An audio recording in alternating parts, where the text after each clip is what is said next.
আমার আব্বারে আমি যতদিন বুঝছিল, আমার আব্বারে আমি যতদিন দেখছি, আমার আব্বা ফজরের নামাজের পর থেকে রাত 10টা পর্যন্ত আব্বাকে দেখতাম।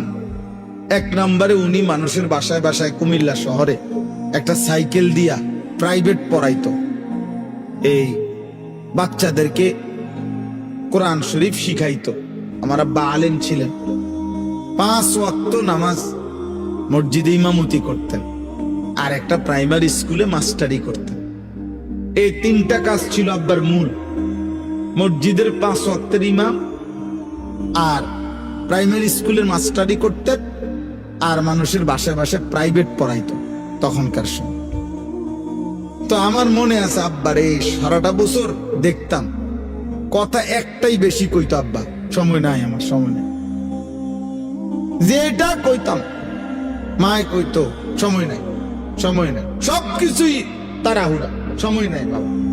ডাক্তার দেখাইতে গেছে, ডাক্তার সাহেবের কাছে আগেই দেখা করুন, ডাক্তার সাহেব আমার সময়, আমার নামাজ, আমার জামাতের টাইম হয়ে গেছে, আমার জামাতের টাইম হয়ে গেছে।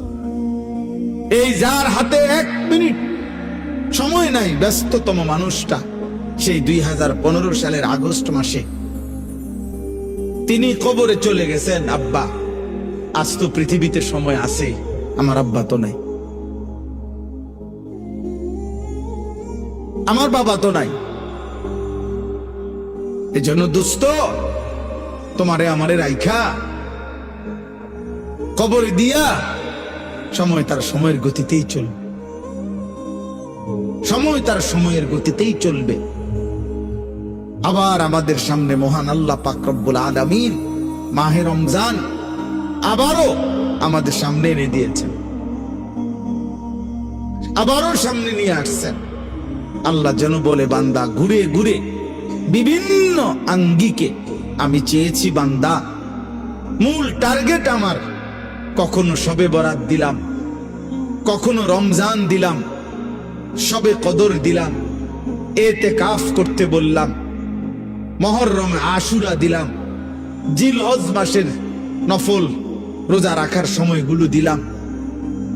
এরপরে সারা বছর আমি আল্লাহ তাআলা প্রতিদিন শেষ রাত্রে আমি আল্লাহ তাআলা বান্দা তোমাকে ডাকলাম। প্রত্যেক শেষ রাতে আমি গুনাহ মাফ করার জন্য আমি ডাকি, শবে বরাতে গুনাহ মাফ করার জন্য আমি ডাকি, জুমার রাত্রে আমি গুনাহ মাফ করার জন্য আমি ডাকি, মুহররমে আশুরাকে কেন্দ্র করে গুনাহ মাফ করার জন্য আমি আল্লাহ ডাকি।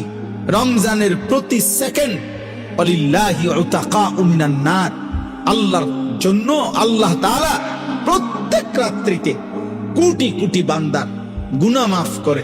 আল্লাহ বলেন, এভাবে বারবার চেষ্টা করেছি বান্দা,